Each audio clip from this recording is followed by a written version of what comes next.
Hi, Dan Ball again, and yep, you guessed it, still a knothead.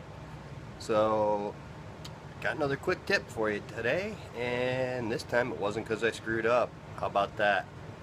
It's pouring epoxy and getting out air bubbles when you're doing an inlay. So, let's take a look. Okay, here we go. First thing we're going to do is mix up some epoxy. It's going to be equal parts resin and hardener. I like to use these little medicine cups to do it. The other thing, you want to make sure that your project is good and level. The stuff will self-level, and if you don't keep it level, well, it's going to run all over the place. So once you mix up your epoxy, you're going to pour it in. Needless to say, just about like this. And what you're going to have a bunch of air bubbles in there.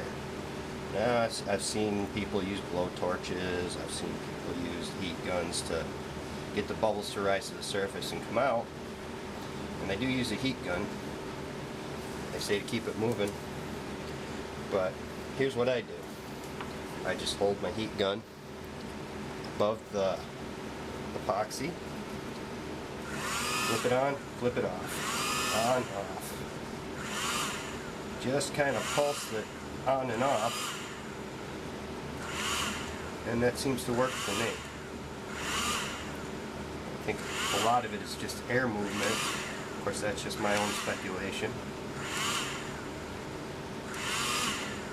Now, what I didn't say is I actually use some CA glue, some super glue, to glue this button down so it doesn't float up.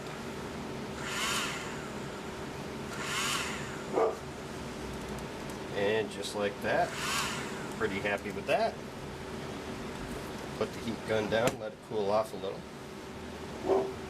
I'm not seeing a whole lot of big air bubbles, so I think we'll call it good. Well, now that we've got that done, what I'm going to do is I'm just going to let it sit overnight and cure up. It's 5-minute epoxy, but really you want to give it probably about 24 hours to cure or so, just so it hardens up.